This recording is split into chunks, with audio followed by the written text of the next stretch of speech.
Hi mga langga, good morning all mga langga, Luzon, Visayas, and Mindanao.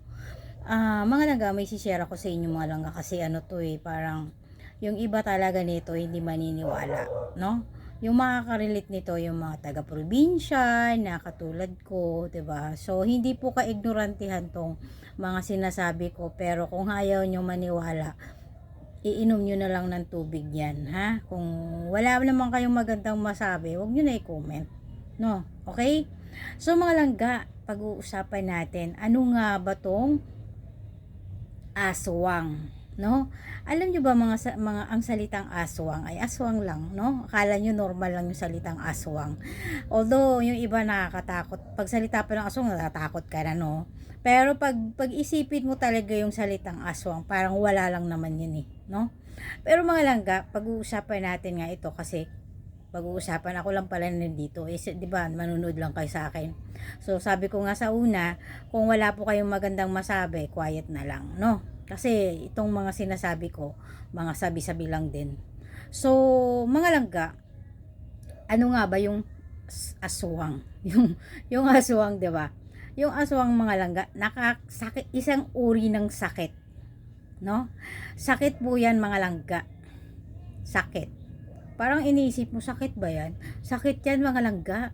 Alam nyo ba mga langga, nakakahawa 'yan o kaya nanghahawa o kaya namamana, no? Pupunta tayo dun sa nakakahawa.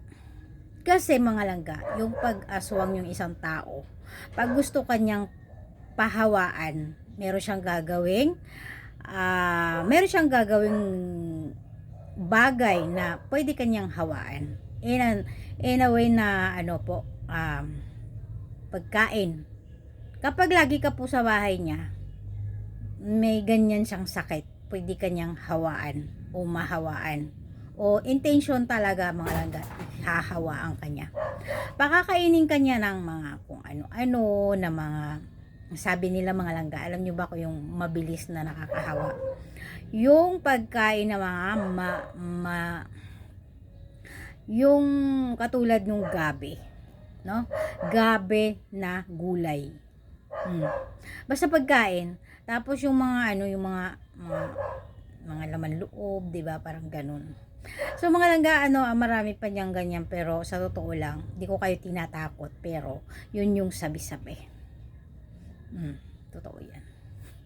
Mga langga, isa pang uri na para paano ka mahawaan, panghawa, yung makikipag-inuman ka sa kanya.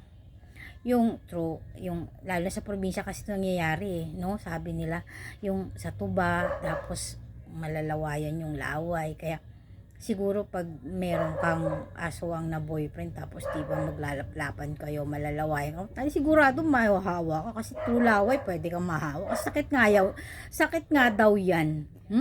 Sakit na hindi kayang gamutin na doktor. Di ba nakakatakot? Kapag nahawaan ka dyan mga langga, maniwala mo kayo sa hindi. Kahit sa ang doktor mo dalhin yung pasyente, hindi po nadidetect yung sakit niya. Siya ay normal. Normal lang siya. Pero pag dinala mo yan sa albularyo, doon mo malalaman. Pero mga langga, sa totoo lang, kasi nga may mga kanya-kanya tayong paniniwala. So yung gamot ni doktor at saka ni kwakwak doktor, hindi po yan dapat magsama. Kaya kung dadalhin mo siya kapag may sakit na ganyan, kung dadalhin mo siya sa doktor, hindi talaga siya magagaling. Hanggang sa mamatay na lang siya. Pero kung dinala mo siya sa isang albularyo, magagamot siya. May ritual po yan gagawin, sabi nila. Pero siyempre hindi ko alam yun kung ano mga ritual nila. Tapos mga langga, ayan nga sinasabi ko, paano hawaan o kaya sakit yan, di ba? So punta naman tayo dun sa namamana. Siyempre mga langga, kapag namamana, ibig sabihin kapag yung parents mo ay wakwak o aswang, may isang anak o ilang anak yung pwede niyang napupusuan, na pwede niyang ipag-iwanan ng kapangyarihan kasi yan, dilim. Kapangyarihan na pwede niya iwanan dun. Halimbawa, bunso ka, o panganay, o panggitna, o sino yung pinaka-close niya, dun yun iiwanan. Kasi mamamatay naman sila mga langgay. Meron din silang kamatayan. Lalo na pag may mga sugat-sugat sila. Kasi nga, alam nyo mga langga, nasusugatan din sila. Pero pag nasusugatan sila mga langga sa labas, or 'di ba kasi minsan papagawa-gawa sila ng aso o kaya pusa.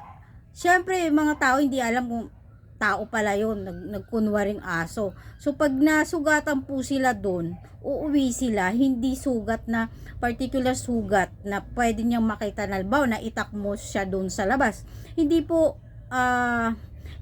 itak ang makikita nyo. Parang ano daw yan, magki-create siya ng bukol na parang, basta may sinasabi sila mga langga. Kasi nga, iba may kapangyarihan sila, di ba? So nagagawa nila yon kapag pag umaga o tanghali makita nyo sila, so parang akala nyo lang galis o may tumubo na butlig sa kanya o kaya namumula lang, pero iba talaga yung sugat mo sa loob. So alam nila yon kung paano sila gumaling, pero may mga tama sila na hindi na sila gumagaling, kaya naipapamana nila yung kapangyarihan nilang dilim. So mga langga, maniwala man kayo sa hindi, kaya ako na to, kasi matagal ko na itong gustong sabihin sa inyo. Kasi ito ay natutunan ko lang, nalaman ko lang to sa mga kwentuhan to sa probinsya. Alam nyo naman, maganyan tayo. So marami tayong nalalaman. So nasa sa inyo nga po kung maniniwala kayo sa o hindi. Kasi ito po ay kwentuhang matindi lang na wala lang, parang gusto mo lang ng kwentuhan, o di magtanong ka sa akin, kukwentuhan kita. Okay mga langga, thank you so much for watching, love you all, good morning all, bye.